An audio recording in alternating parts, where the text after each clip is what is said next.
to the C296 Master Case Tasting. I'm Kim Tian, and I'm going to be your host on the other side, but I'll let all the room to Michael Palij, Master Wine, and Gerd Stepp. Why we have Michael, he's in town, believe it or not, he's tasting wine of the 2024 season C310. So we're not going to go there, but tonight is about the Gerd Stepp Master Case. And just a little bit of errands. If you have any questions, please type them in the chat, and we will make sure that Michael and Gerd will answer them. So without further ado, I will let the couch for you. Thanks, Kim Chen. Welcome, everybody, and a special welcome to Gerd, joining us from Germany. And is it midnight there, I think, if I can do the maths correctly? Yeah, it is indeed, and it's a warmer midnight here, so we got about 29 It looks quite dark where you are, so on the longest day of the year, it's still dark in Germany at midnight. It's a great pleasure to have you here, and we were just saying before we came on air that I think it must have been 15 years since I saw you last time when you were at Marks and Spencer, and we went to Italy together. So it's nice to see you again. And I just quickly zipped through your wines, and they're tasting better than ever. But before we get on to that, Gerd, just for people who don't know you and what you do you want to just take 5 minutes and just introduce your estate, your own background? Because I know you've lived and worked in the UK and in Germany, and you've worked with Opinion for years and years. And it might just be interesting for those people who don't know you to hear a few words about you. Yeah, okay. Yeah, absolutely. You mentioned Marks and Spencer, so which is a retailer in the UK, which I happen to work for over 10 years nearly as a winemaker and consultant. But originally I come from this town here, from Bad Dürkheim in the Pfalz region. I grew up here, and as I sort of continued studying and so on, I did develop the taste and liking to travel, and so I went away. I went abroad. We worked in New Zealand, South Africa, 7 years in Italy, and then of course in the UK for Marks and Spencer. But more or less in 2010, I decided, because my parents were going to retire, to come back to Germany to take over the farm. My parents were grape growers at the time. They were hooked up to the local cooperative. And so they never made wine themselves, just a little bit for the home consumption, so to speak. But at that time I was already a full trained winemaker, and I wanted to crank this thing up a little bit and use our vineyards to make the wines and not bring the grapes to the cooperative. So I started about 2009 with that. And slowly but surely, I'm now more and more established here. I came back to Germany from London about 3 years ago, and now I live in Germany on the farm here in the little estate. I've got my barrels, my tanks, everything here. And I do a little bit of traveling still, and I do a little bit of consultancy. I've just got back from Spain, where I do a little help a few winemakers do some white wines and red wines as well in various regions. And yeah, that's pretty much it. That's me. So I'll have this project here now, which I'm very happy, and become a little bit more sort of fixed and rooted here in this region again, and try to change it a little bit, bring some new ideas, some things I saw abroad to here. There's a younger generation of winemaker as well, so it's a nice crowd here, and I hope I can contribute a little bit to the progress and the movement that is happening here in Germany in terms of modern wine. And right now I'm mainly focused on exporting, so I do a little bit of exporting everywhere, and that's quite important. So the styles are probably more export driven, drier, and not so sweet. All my wines are pretty dry at this stage. I don't make a lot of any sweet wines except of a Beerenauslese or an ice wine. And that's pretty much because often abroad people like or criticize or have their concerns about German wines being too sweet or not. They don't know whether they're sweet or not. In my case, they can be pretty sure it's a maximum of 4 or 5 grams of residual sugar, which are always unfermentable and quite well balanced into some of the wines like the Rieslings. Yeah, great. Well, thank you for that. I know people are keen to get a glass of wine in their hands. So yes. Why don't we start with Scheurebe? Okay. So that's the first one. I've got a glass of that here. Exactly. And you need to, so I know Raber is grape, isn't it? Raber is actually the vine. Okay. And Scheu, was Mr. Scheu is a person called Georg Scheu, which was in the late 1900s, the late 1800s, the early 1900s. There was, because of phylloxera, there was a lot of things going on about creating a plant, a new grape variety is resistant to many things, and people were playing around a lot. And so this is actually a crossing of Riesling with another grape. For a long time they have been guessing what it was, but I think it's now confirmed it's Bouquet Traube, which is another aromatic grape.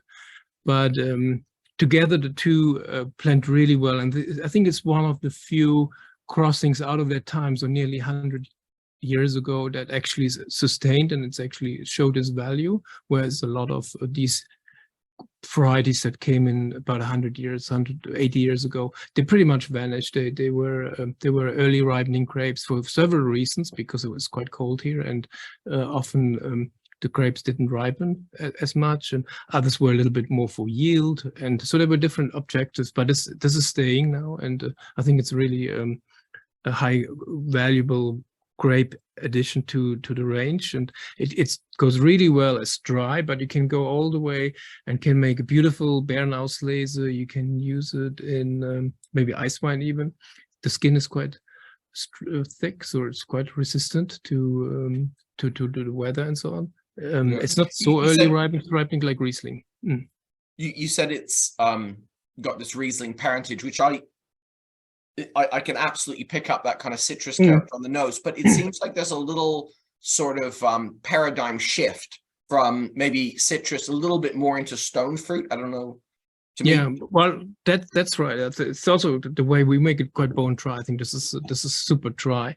We have a lot of thought about the terroir. It's a very old vineyard, so there's not that many are replanting them, and it's on heavy limestone. And it's fermented and in stainless steel, but then it also stays sur lis, or on its lees for 6 to 7 months. And that makes really the difference when you have dry wines, and gives it a bit more fatness, more umami kind of qualities around. But with quite a steely, like you mentioned, the stone fruit, which I'll pick up as well.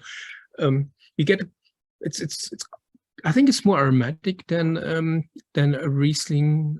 In the sense of it's almost true. Sometimes you get a whiff of you almost think you have a Sauvignon Blanc when it's dry. It's a little bit of like a high quality dry Sauvignon Blanc in the mix. With that, the sort of the grassiness. A little bit of grassiness, exactly. Yeah. But Sauvignon Blanc more like the kind of the nettly, grassy, guava kind grassiness, rather than the green cut pepper or capsicum kind of greenness. Okay. I know a lot of German winemakers are very hesitant to talk about things like residual sugar and acidity levels. And I wouldn't push you on that for that reason. But if we were, comparing the Scheu Raber and the Riesling, which we will do, could you just talk a little bit, if you don't want to reveal the numbers, that's fine. But if you could talk a little bit about acidity and sugar levels between these two wines, just say which is more, or and why. Yeah, absolutely. No, both, as I said, we are in Germany. Kind of just a bit of background. Dries up to 8 grams, but it's too much. So if you get somebody or a label and says 8 grams of sugar, residual sugar, it would still be labeled dry, but it's not that dry anymore, and especially not when you have fully ripe grapes and so on. So I stay well away of this. So these are well under 5 grams, and as I say, 3.5 to 4 grams is usually what I naturally have in these things. That they're not adjusted; it's just naturally like that. Acidity in the Scheu Raber is a little lower than in the Riesling. Riesling is more has a higher, fresher acidity. The Scheu Raber is slightly lower. But both are always, it's about balance. It's about balancing the fruit, and we decide the acidity level out in the vineyard when we do ripening control, and we decide this is now a good sort of freshness, a good acidity, and then we picking. So we more and more base our picking times by acidity than by actual sugar, which used to be the old system, as you know, Michael, in Germany, what was kind of the Kabinett and going up to Spätlese, Auslese, Bernauslese.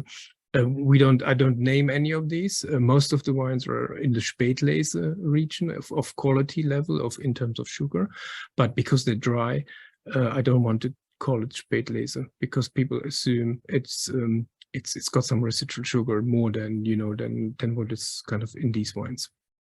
Yeah, no, absolutely. And Germany, I suppose, a little bit like Italy, is fighting against that reputation that was established in the 70s and 80s for wines. Having said that, I think I'd make two observations around that. Yeah. The first is that, of all the countries that produce wine around the world, the country which has benefited most from climate change is Germany. So Germany, for me, in the last 10 to 15 years, is producing wines which have got higher amounts of dry extract, lower natural acidity levels, less requirement for residual sugar, and more palate weight. And I welcome that, But on the other hand, when we talk about residual sugar, I always describe residual sugar, particularly in Riesling, as the love that dare not speak its name. Actually, for so many types of food, a little residual sugar is great. And when I'm in Germany and eating classic German food, I love that 5, 6, 7 grams per liter residual sugar. Now, if I were drinking Chianti Classico, I'm not sure I'd love it. But with German Riesling, it just provides balance. It provides, I think, a little bit of textural complexity in the mouth, and it provides this versatility with food. So I would urge all German winemakers not to throw the baby out with the bathwater. Yeah, you don't necessarily want 35 grams per liter, but a little bit, I think, actually brings something to the party. I couldn't agree more. I think, but I found my place is somewhere between 3 to 5 grams, and I think that has to do a lot with the Sur-Lie. I love the wines to be after fermentation in the tank to bottling, and the minimum is almost 6 months. I go up to 8, 9 months, and they pick up so much of body and through the contact with the lees that I get that sucrosity, that little bit of sweetness, and then with those 3-4 grams, that's just enough. I find I go higher that they're starting to taste a little bit maybe too sweet in that sense, but we get that fatness. And but I that's also why I would not do a bone dry a 1 gram Riesling. I think that would not make sense. Also because I want my wines, because of the Sur-Lie storage and the way I make them, I want them to last for 5 to 10 years ideally. And for that length, that little bit of sugar helps you 2, 3 years, 4 years later, and it's almost unnoticeable. It's really so well integrated. Champagne, the methods and how 8 grams you can hardly taste in champagne. And this is a little bit like with these wines, they have so much umami, so much texture and weight that little bit of sugar is well integrated, and but it helps the wine to age it superbly. Yeah, I was reading, there was a technical paper recently about the role that sugar plays in actually being an aromatic precursor. I don't know if you've read any, it's probably beyond the scope of this course, but just really quickly, if I haven't, but I can imagine, Do you have anything to add to that? Do you think sugar? No, I can imagine. I mean, we see. I mean, if you have some of the really old Riesling wines from the Mosel, for instance, and they often have quite a big chunk of residual sugar. We're talking well above 50 grams in this case, but it can be 40 years old and they're fresh like a daisy, and they're so remarkable wines. But that is another thing. So if you want to make a wine like that and you want to age it as well, and I've tasted some 1959 in some friend's cellar that was working in the cellar, not his own, but it was amazing. We opened this bottle, it was crazy. But yeah. And the sugar, everything made sense, and it actually didn't taste that sweet anymore. And then I think, okay, then understand. But these wines are made for drinking within 12 months after harvest, and then for 5 years, 10 years, and not opening in 30, 40 years. But yes, great wines. Like there's some really, really great estates here that make these sweet wines that are supposed to last 50 years or 100 years. Yeah, easily. absolutely. I'm keen to move on to the Riesling, but I just wanted to open it up to everybody else. Just if you have any questions or comments, please stick them in the chat. And Kim Chen is still here with me, and I'm sure she'll be shouting out the questions. One question. All right, so we have a question here. In the Okanagan, there are some very nice Siegerreber varietals. I thought it was the same as Scheurebe. Found out that Mr. Scheu was involved in both crosses. Can you comment on Siegerreber? I know about the name, and I have come across, but it's been a long, long time that we had vineyards around here with Siegerreber. It was, again, like I said, there were a lot of these. Ehrenfelser was another one, Optima, Septima, Alba Longa, a lot of those names that ring in my youth, a long time ago. That they were somewhere around, but now the focus is on other varieties like the Pinot Gris, the Pinot Blancs, and like I say, the Scheurebe is still here. But for sure, yes. I think it was earlier ripe, if I recall it correctly, it was earlier ripening a little bit than the Scheu, and for that matter, quite valuable here at the time. And I think more aromatic, if I'm not mistaken, but it's been a while. It's been really a few years. I think 30 years that I tasted it last time or something. Well, we will forgive you for not being completely au fait with Siegerreber and its lineage, parentage, and characteristics. No.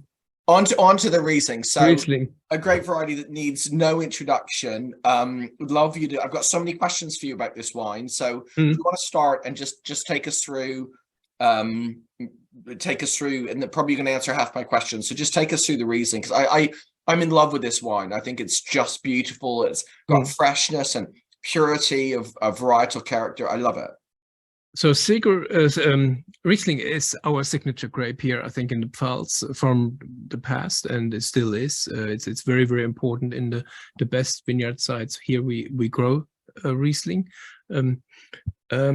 In this case, it's grown in a couple of vineyards, so that's why I didn't make a single cru. It's a little bit of mix of limestone, and there are some sort of sandstone patches in one of the other vineyards.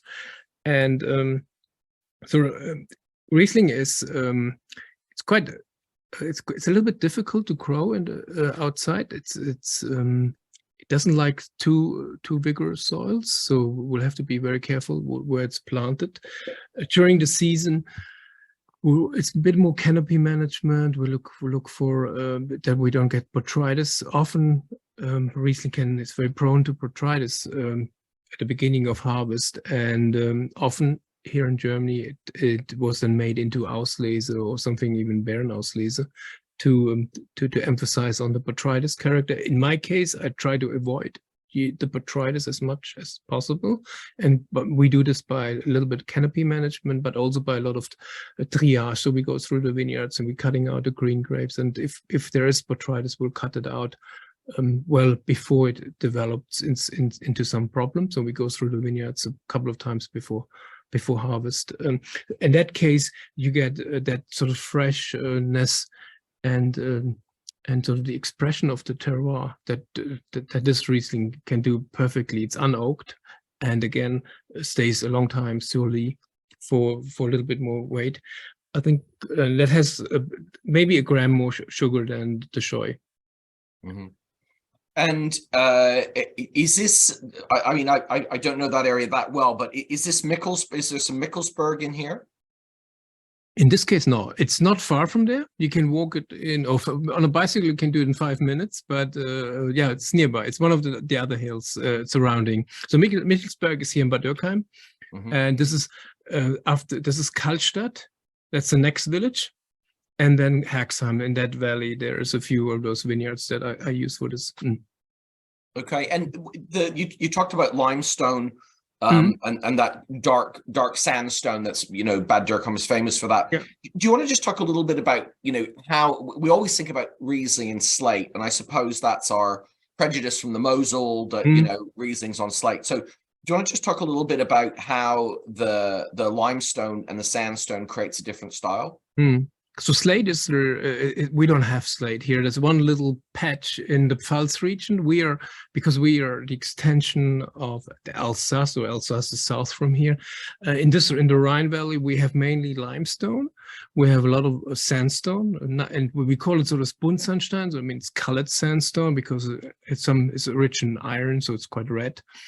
My house here behind is built in sandstone 150 years ago. It is a red sandstone, so I think the Riesling, because it's so it's a grape variety that expresses the terroir incredibly well. I think there's very few grape varieties that do it in such a detail. So it's really worth exploring which side you're growing the Riesling on. And limestone, you have the effect of the high pH, and the wines are struggling a lot. I mean, you see it we get very patchy kind of vineyards with lots of yellow leaves, where the wines are literally struggling to absorb the iron out of the soil. So we often need to help a little bit the wines by putting extra iron fertilizer near. It's a bit like the lemons. If you grow lemons and so on, you know what iron deficiency means. It's kind of like the leaves turn quite easily yellow as well, and we have it a lot, and so there's a bit more struggle, but I think the limestone gives you a richer, quite a very lovely texture in the Riesling. The sandstone, on the other hand, gives you a kind of a more nervy style. That there's a different pH in the soil. The root system works differently within the soil, and I think you get a lighter minerality, but a more focused, more sort of sharp, laser sharp kind of minerality. Whereas with the limestone, I always find there's minerality, but there's also richness and opulence in the flavor and the length that sort of reminds you of really ripe fruit and, you know, yellow fruit, tropical fruit, whereas the sandstones are often very nervy. It's a bit unresty with a little sort of more lemony kind of freshness to it as well. Sometimes some apples as well. So those are the big differences between the two types of soil. Mixed together, like in this, you get kind of the best of both. They blend really nicely together as a sort of multi-terroir blend as well. Yeah, I'm getting certainly golden delicious apple, and there's this sort of, I often like to think about wines in that sort of, you know, the horizontal and the vertical dimension, if you like. So the horizontal is sort of the body, the alcohol, that kind of fattiness, and then the vertical dimension is that precision and focus and laser-like layers of fruit. And I do think you get both here. I really like this, and it's probably, you know, all the wines altitude here. We're the vineyards are about 200 meters high. It's not, you know, so I wasn't, it's not super high, but for us here, it's the exposure is quite important to ripen the grapes a little later, so they have a longer hang time, and that's quite good for Riesling as well. And when you say exposure, what do you mean? Do you mean, because 200 meters isn't high enough to make a difference in terms of the average temperature, but is it the slope that makes the difference? In our case, it is. It can be nearly a week difference in picking time from. I'm here at 120 meters. The other vineyards are 220, so it's 100 meters and a little bit of exposure. Like we have the mountain and sort of not mountains, but the hills, the Pfälzerwald, and they cover. They put a bit of sort of to break the wind a little bit and. To shade a little bit of vineyards, so it's a bit warmer. But when you go a bit higher, then you get that sort of prevailing west wind flowing over and cooling the vineyards at night quite a lot. Whereas here, when you lower in that Rhine Valley, that is the warmth sometimes stays a little bit more. Yeah. So, and you really notice that a week's different. I mean, that's quite a lot. Yeah, it's definitely a week's difference. Yes. Yeah. Yeah. And do you want to? All the wines are 2021. So, do you want to just talk a little bit about 2021? 2021 was warmer, drier season we had, and but it was quite late at the end. We didn't get. We thought we were going to pick quite early, but it happened to be a bit cooler than suddenly during summer, and a bit more patchy the weather at harvest time. So we like with these vineyards, I said, that are a little higher up, but we waited for full ripeness with the for sugar, but also to get the acidity in this case down, because often we have the problem that the acidity here is too high. And so we had to pick a little bit later than we thought. We thought we were going to be full steam in September, but by the end of September we were just starting, and it took us a little bit to get through the 2021. So the acidities are a little bit different, fresher, a little bit higher than the 2020, which was a little warmer throughout the season, including to the picking level. So, but we don't really have a problem with acidity. It's just, as I say, we just have to do enough sort of testing. We go through the vineyards almost every second day and analyze, and then we would just alter the picking days accordingly. That's our advantage at the moment we have with the acidity. We have a question which I'll come on to in a minute, but I had one more thing that I wanted to highlight here. I know you favor these sort of incredibly long, slow, cool fermentations. And do you want to talk a little bit about your view on ambient versus exogenous yeasts, and what, you know, how do you like playing around with natural or selected yeasts, and why do you do it? I like both. I like natural yeast. I think that's a great, but it has to be managed as well. And so what my stand is that we use natural yeasts in terms of often at the start of the fermentation, but quite often because I don't want the fermentation to maybe get into trouble, or that it would stop before all the sugar is converted. I always add a little bit of selected yeast that we have from here, that is selected in the region or from specific to the grape varieties I'm vinifying with, and that way I can guarantee that all the wines are dry or fermented through to that dryness level of these 2-3 grams, 4 grams that I mentioned. That's very important. Also stylistically, I think it makes a lot of sense to focus on those yeasts.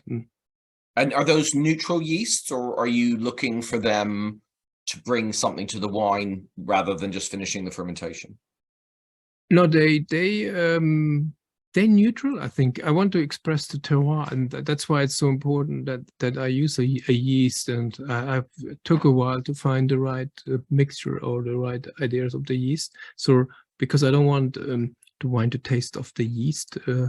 You know, it has to reflect the terroir, so the yeast mustn't overpower the terroir, which is not possible. But I think you could use the wrong yeast for the wrong wine. You know, in terms of, you know, there are some specific yeasts maybe for Sauvignon Blanc or something you wouldn't want to use on a Riesling. But it's more important the precursors, what you have in the wine, the quality of the fruit, because the yeast don't put anything in. You know, it's not like it's just converting. So you need a good converter, and the natural part is good, but it's also good to have a little help if you know you want to go to dry. I see a lot of colleagues and so on. They go 100% natural. And that can often go well, but I think with white wines can also mean that sometimes the wines have residual sugar, and I don't want to risk that.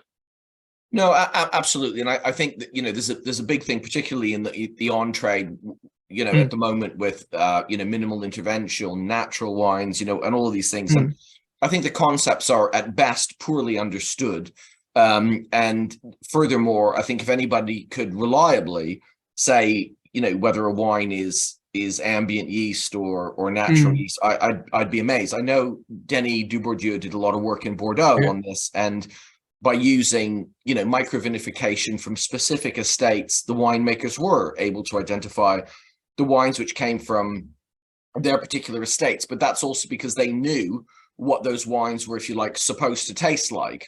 But I think in terms of you know, you are sitting in the wheelhouse and you are driving this ship and you are creating the wines the way you want them to taste. So I think it's a dangerous point to say that, you know, if we use ambient yeast, we're somehow, you know, interfering with Mother Nature in a way that's unacceptable. But I digress, and I promised Kim Chan I wouldn't talk about natural wines and get on my hobby. No, we try to be as natural as possible. I went vegan already. I mean, I think here in Germany I never made non-vegan wines. And we're quite minimalistic. We in terms of vinification, we like you mentioned, I like long fermentation, so I like to prolong the process of fermenting the juice, which also gives you a continuous batonnage, a little, again, with the building a little bit on the structure of the wine.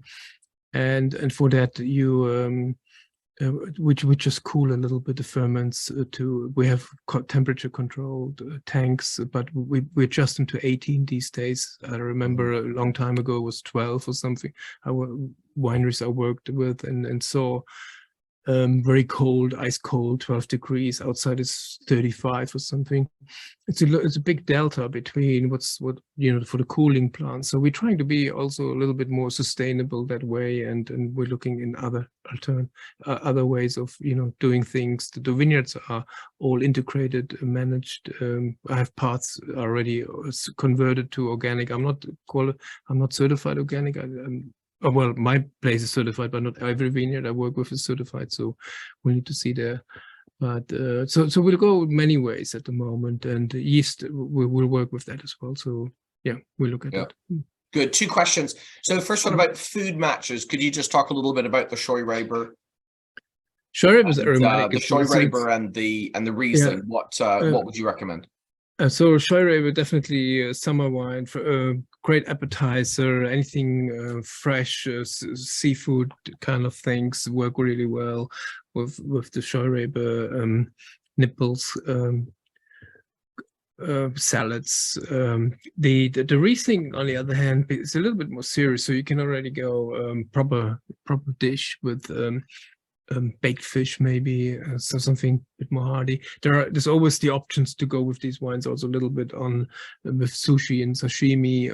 Some Asian food does quite well, sort of a bit spicy, hot spicy food too. Yeah, I think other things I'd add to that. Everybody puts smoked salmon with champagne, which is for me one of the great follies in food and wine matching.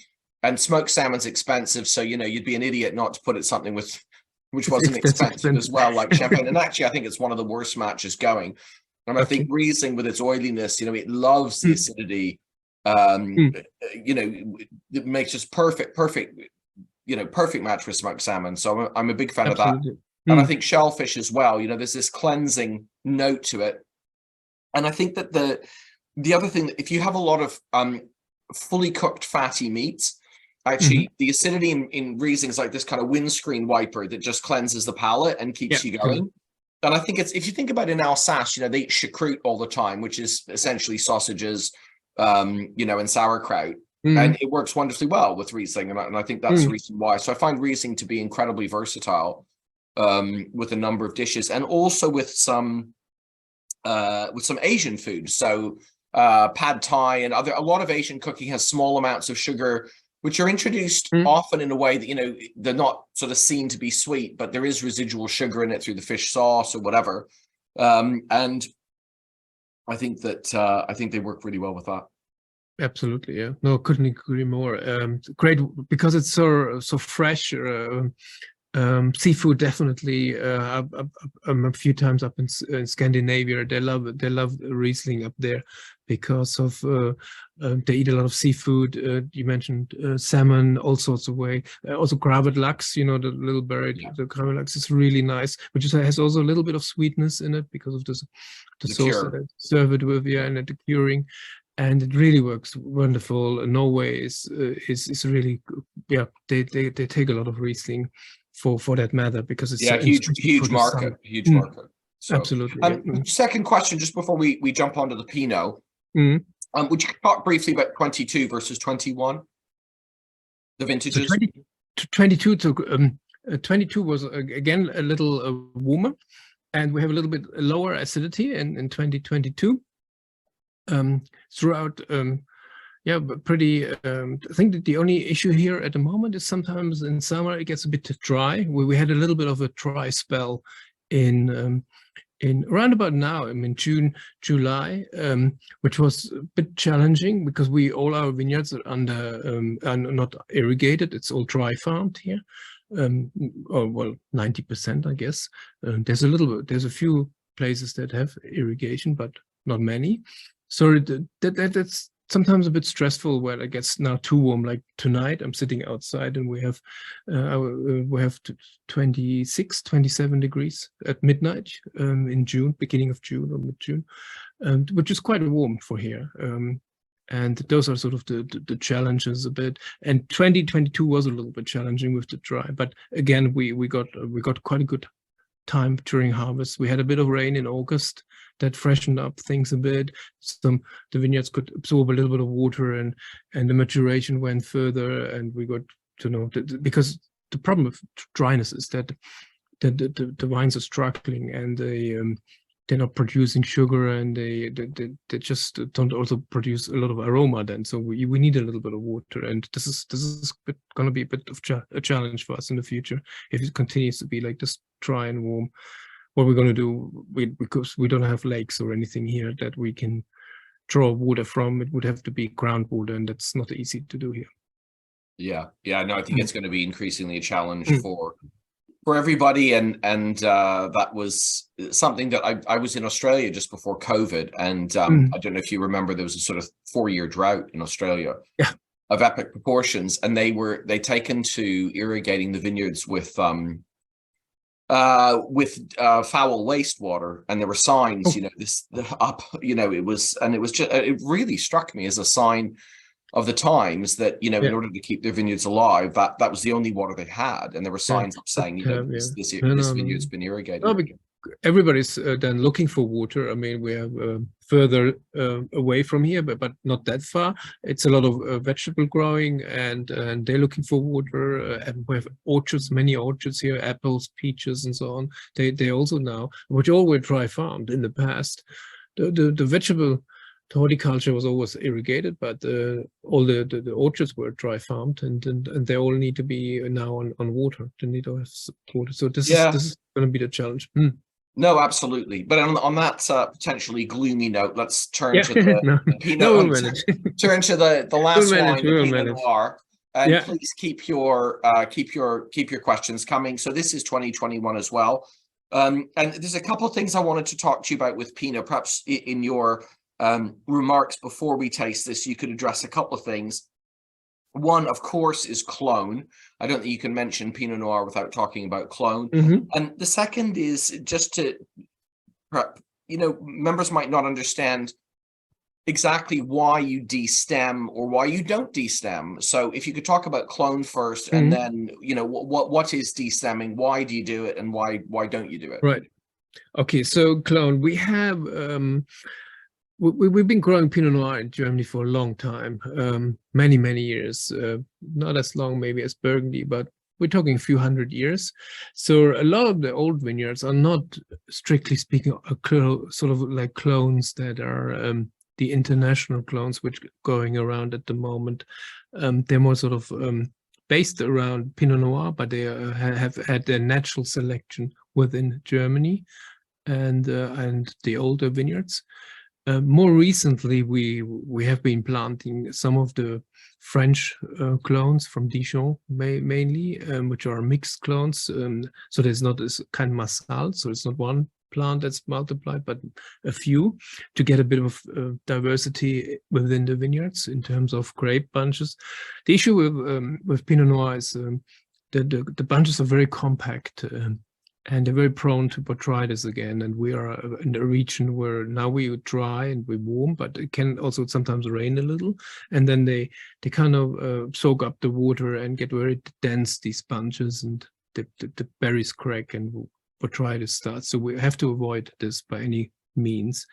And And so we have to be quite careful which clones and which ones we select. And I think that the new range of Dijon is quite good and it's quite aromatic. But we do have some really nice German clones or clones that are around here that are in the older vineyards, which are non-clonal, but nevertheless they are they could form new clones.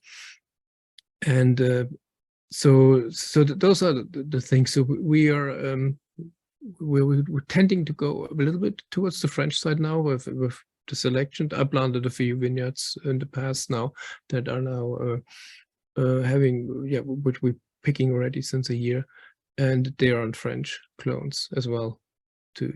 But they are a little bit more challenging because the French clones are a bit tighter and a bit more dense. So it's 777 is one of them that is a single clone, but the others can be a challenge.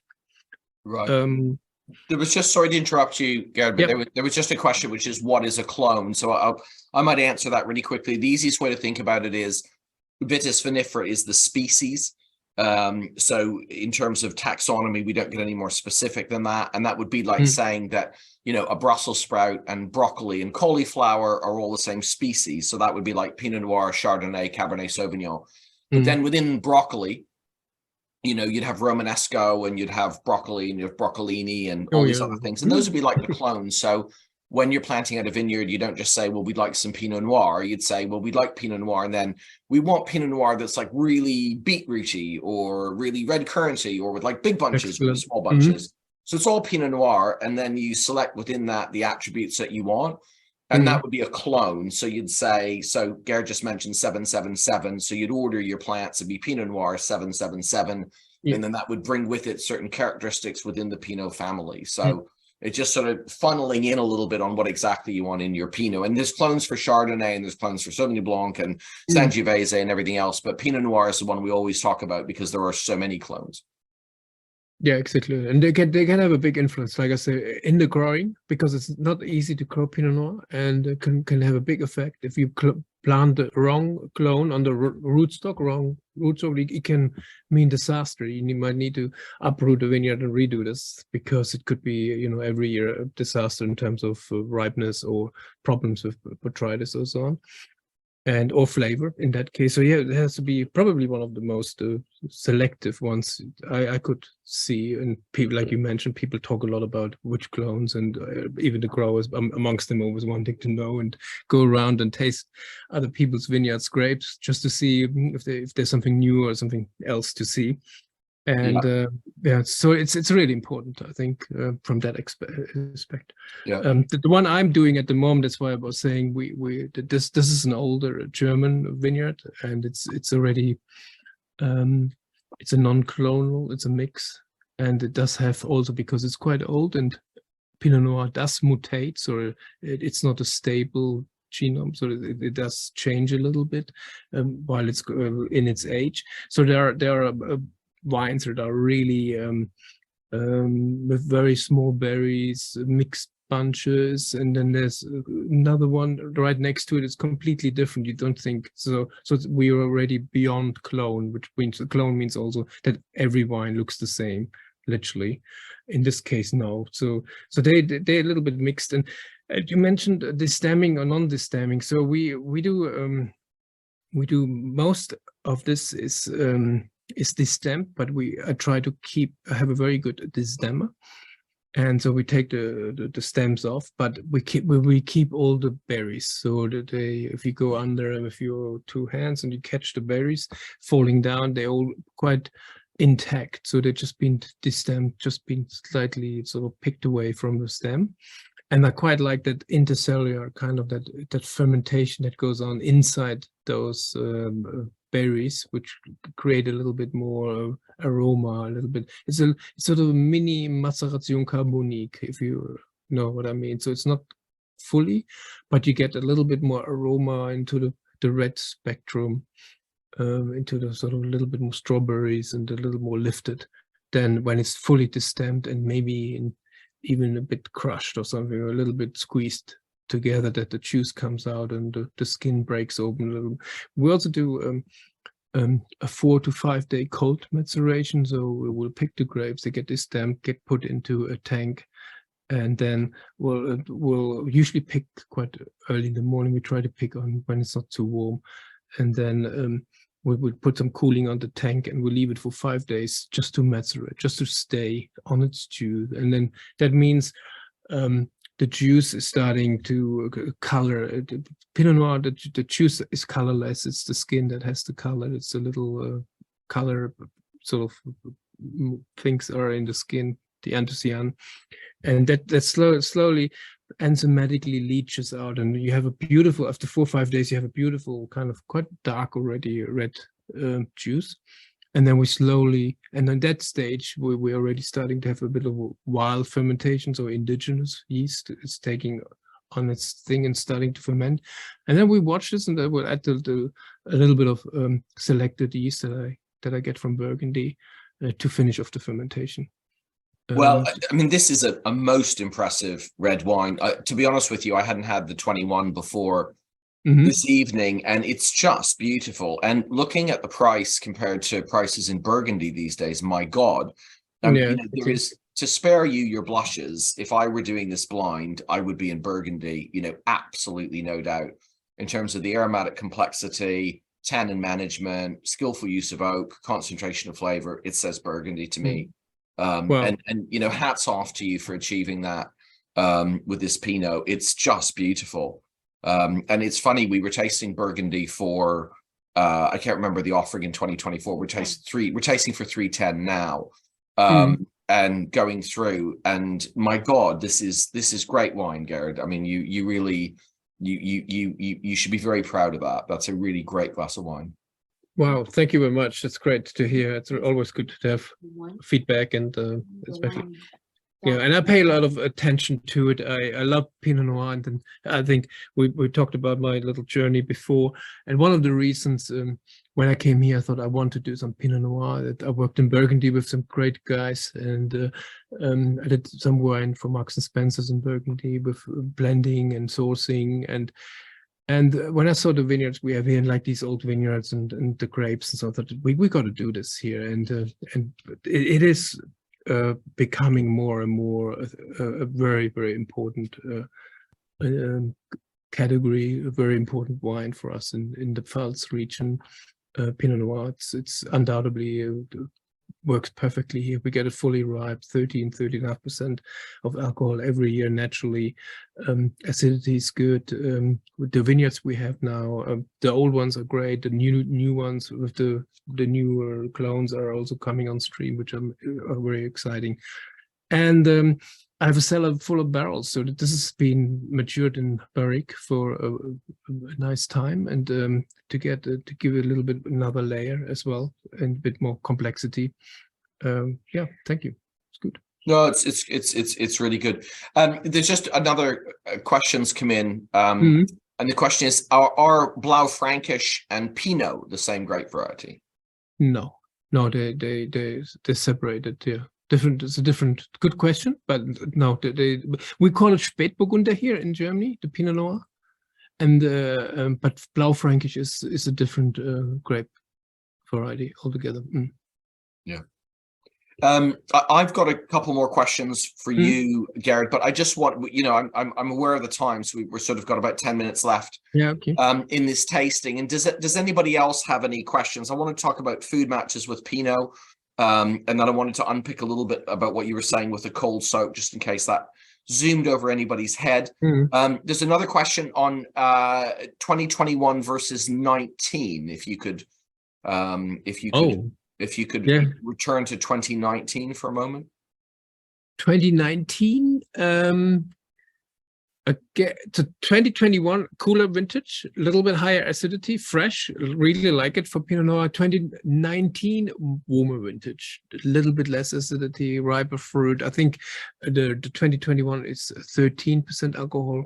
The 19 was 13.5. It was a bit warmer, riper picked, just as it happened this season. So okay. pretty much in terms of food matches, where would you go? Oh, Pinot Noir. I mean, we have it here. We have a big forest around here. We have wild boar, so we eat a lot of sausages, wild boar sausages, stew. That works really well with that. I couldn't imagine it, yeah, with some nice steak as well. That is nicely grilled or something. Steak. It's definitely yeah, those sort of things around that spectrum. Yeah. And I think, I know it's 6 months away, but I think I was going to say Burgundy, and which shows you where my brain is at the moment tasting this wine. But Pinot Noir and Turkey make a great match. I think it's a really aristocratic wine to put with Turkey, and Turkey's so tricky because it's, of course, it's not Turkey. Turkey itself you could pair with, you know, whatever you want, from white Zinfandel to Barossa Valley Shiraz, you know. Yeah, but it's all the stuff that goes with it that we have with Christmas dinner, and that's what becomes more tricky.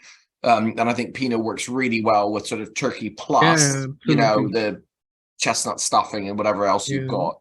So I think Pinot works really well with that. And it's a great Christmas wines, Pinot, because you have a lot of spicy food as well, and you know, around there's all these smells, scents of Christmas and so on, and it really goes well with those sort of dinners or sort of family occasions that you have, and it's kind of because of this versatility. It's easy to match with, maybe you couldn't even have it with baked fish or something, you know, nice Pinot Noir fish is also possible. That's no problem at all. Yeah, no, certainly on the west coast of America, Pinot Noir and salmon are all the rage. Yeah. You're nobody if you're not eating wild salmon with Pinot Noir. But I also think it has a beautiful role to play where, and I know this sounds strange, but hear me out.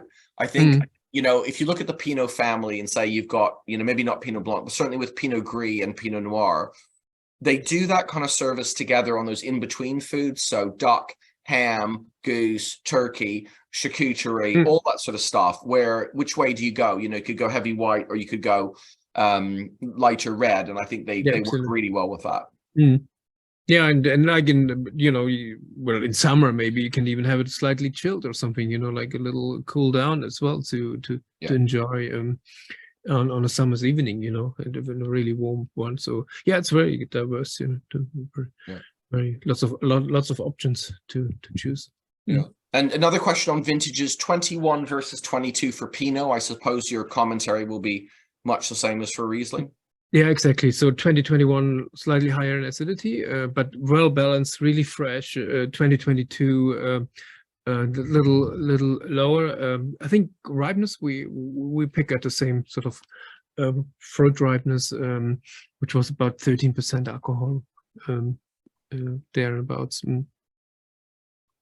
They're both great for storing and even lying down. These are wines that can last 5 years and longer easily as well. Gerd, we only have a few minutes left, okay. And I just want to ask you, can you tell a little bit about the coup de cœur this year? It's a mixed case of a Riesling.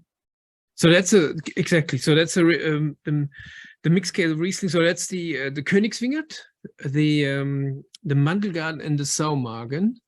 So these are 3 different patches of vineyard, all single vineyards. So the Königswingerd is from Wachenheim, the Mandelgarten is from Bad Dürkheim, and then the Saumagen is from Karlstadt. So we have Saumagen is limestone, Mandelgarten is sort of like a little bit gravelly and sort of alluvial soil mixed with a little bit of a loam, and the Königswingerd is more sandstone and so on. So you get some 3 really nicely different vineyard sites and next to each other to taste and to enjoy. Great. And I just want to let you know that the Pinot Noir, the mixed case that we, the lot 4331, for those who love Pinot Noir, Jackie Blisson is one of the master wine who did the tasting, and she loved one of them. So can you quickly tell us about it, and we're going to wrap up with that?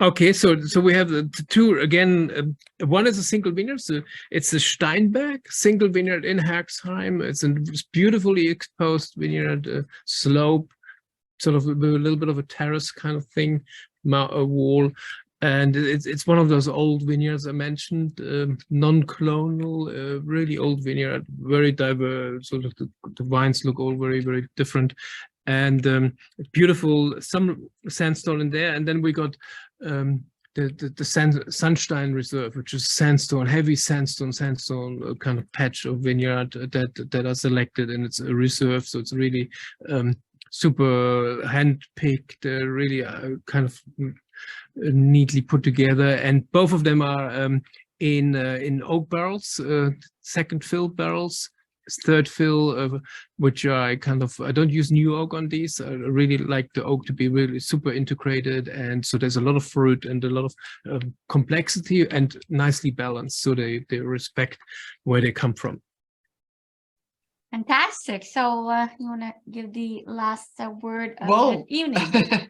just to say thank you very much. That was absolutely fascinating. Your Thank wines you. are wonderful. It's a privilege to be able to work with you and for so many years. And I think the wines are as good as I remembered them, better than I remembered them. So Wow. it's really been a pleasure. Thank you to everybody for joining.